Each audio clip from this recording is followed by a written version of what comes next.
Every obstacle we face on our path to greatness is unique, but our responses to them are the same: fear, frustration, confusion, helplessness, depression, anger. Why is it that some people get paralyzed by these circumstances and emotions, and others seem to answer the call and deal with life head on, and sometimes, to our amazement, even seem to enjoy it? That's what we'll cover in Ryan Holiday's The Obstacle is the Way. Overcoming obstacles, Holiday tells us, is a discipline of 3 critical steps. Let's get started. Part 1. Perception. Perception is how we see and understand what occurs around us. It's also how we decide what those events mean to us. Our perceptions can either be a source of weakness or a source of strength. If we're emotional, subjective, and short-sighted, they can be a weakness. If we can learn to limit our passions and their controls over our lives, our perceptions can become a strength. When we're faced with a seemingly insurmountable obstacle, we must try to do the following things. Be objective. The events in our lives, even the obstacles, are neither good or bad. They just are. We are the ones that add meaning to them. We have a choice to determine if the story we make up about an event is positive or negative. Our tendency, especially when faced with adversity, is to choose a negative narrative. What if, instead, we chose to tell ourselves a positive story about the event? Control emotions and keep an even keel. The emotions you feel about an event in your life are determined by the story you tell yourself about the event.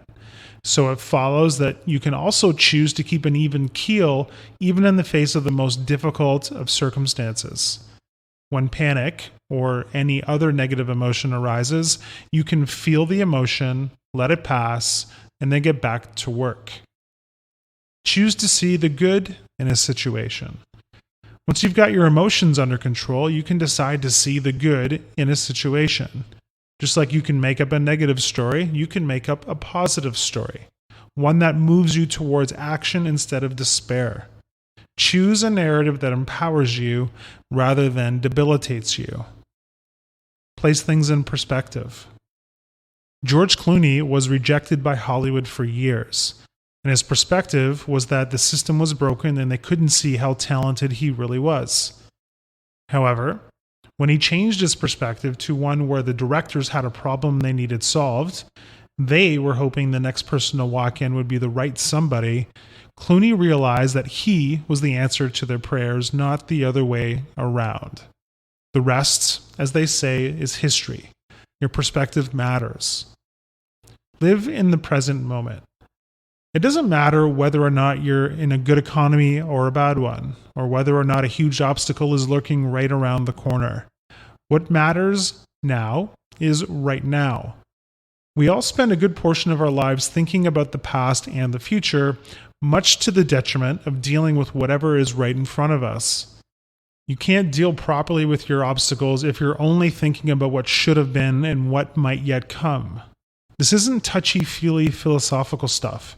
The only thing you truly have control over is what you do right now.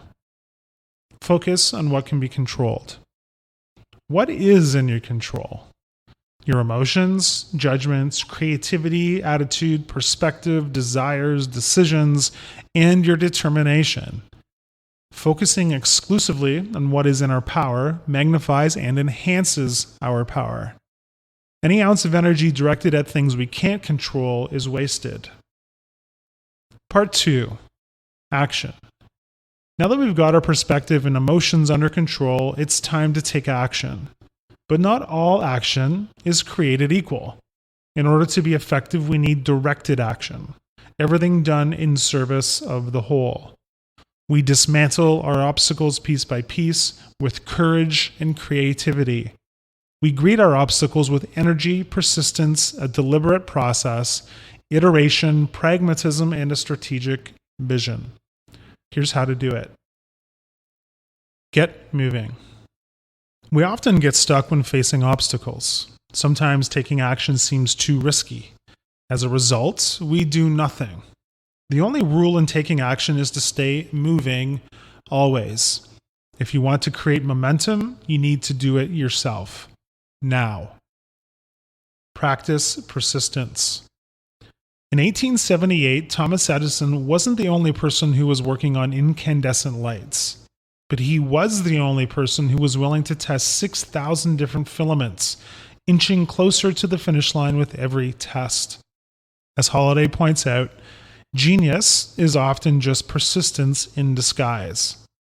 Nikola Tesla spent a year in Edison's lab, and once said that if Edison needed to find a needle in a haystack, he would simply examine straw after straw until he found the object of his search. Iterate. When you take action, you must keep in mind that action and failure are two sides to the same coin. You don't get one without getting the other. When you do fail, and you will, ask yourself what went wrong and what you could improve for the next time. Failure is often the source of your biggest breakthroughs. As Holliday points out, great entrepreneurs are never wedded to a position, never afraid to lose a little of their investment, and never bitter or embarrassed. They slip 1,000 times, and if they fall, they always get back up. Follow the process.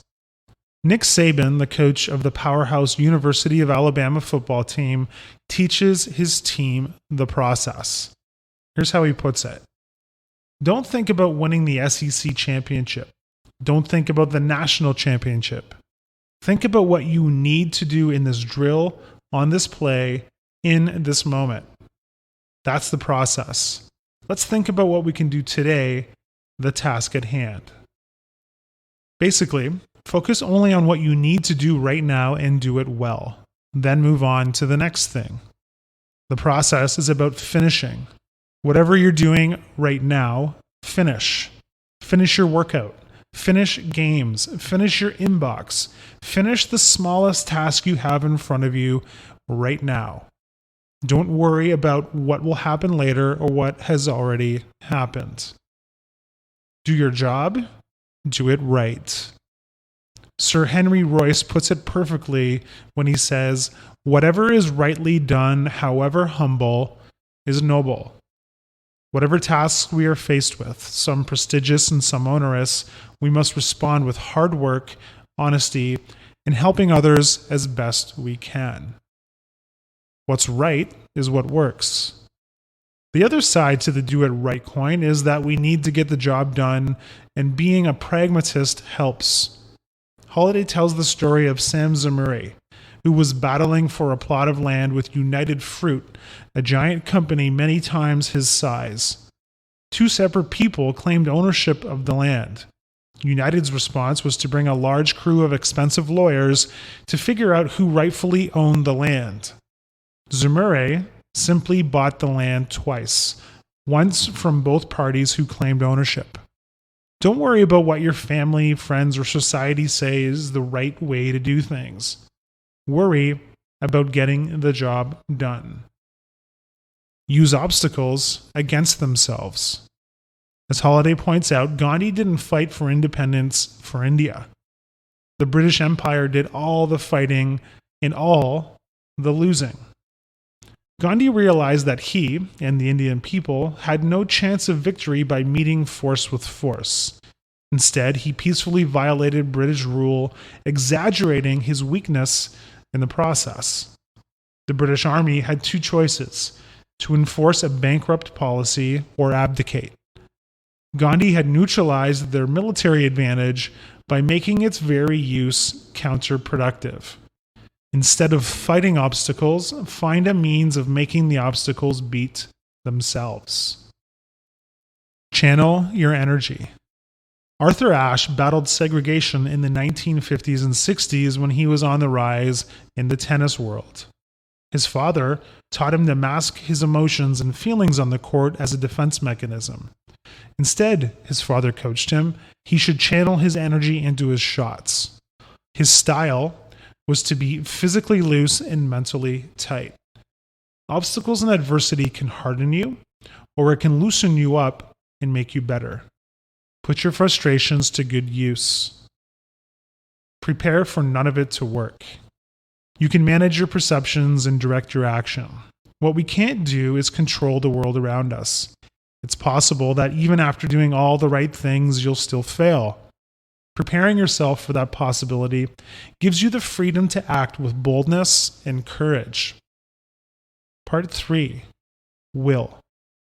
Will is our internal power. It can never be affected by the outside world because it is completely within our control. Will is not how badly we want something. Will is much more about surrender than strength. It is more like God willing than the will to win. When we are placed into a situation that seems impossible to fix, we can decide to view it as a learning experience or a chance to help others. That's willpower. The discipline of will. Most people don't know that Abraham Lincoln suffered from crippling depression his entire life. It nearly drove him to suicide, twice. But because Lincoln defined his life by enduring and overcoming great difficulties, he was able to find meaning in his suffering. For him, he was destined to suffer these things so that they could forge him into the man he needed to become. It should be no surprise that "this too shall pass" was his favorite saying. Build your inner citadel. It's possible to face every external adversity you could conceivably imagine and never break down. But that capacity needs to be built. Use whatever adversity you are facing right now to prepare you for larger and scarier challenges you'll face later. Anticipation, or thinking negatively. These days, it's fashionable in business to hold a pre-mortem. Basically, you think about all the things that could go wrong within an initiative, in the hopes that you solve most or all of them before they happen. This serves two purposes. First, it enables you to avoid some of the things that you can easily prevent. And second, it ensures that you are infrequently surprised by negative events. Things will always go wrong. Preparing for how you'll react in those cases is critical for your success. The art of acquiescence. This is the art of accepting reality as it is. You don't have to like or enjoy the treatment, but you know that denying it only delays the cure. Quickly come to terms with the reality of your situation so you can get on doing the things you can actually control. Love everything that happens. Amor fati. When Thomas Edison was 67, a great fire broke out at his lab and factory. As he was looking out at the devastation with hundreds of onlookers, he told his son to go get your mother and all her friends. They'll never see a fire like this again. By loving everything that happens, amor fati, we turn what we must do into what we get to do. The Stoics commanded themselves cheerfulness in all situations, especially the hard ones. Perseverance.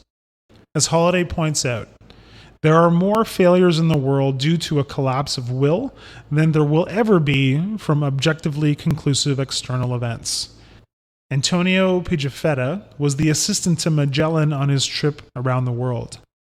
When he reflected on what his most admirable skill was, he said that the secret to Magellan's success was his ability to endure hunger better than the other men.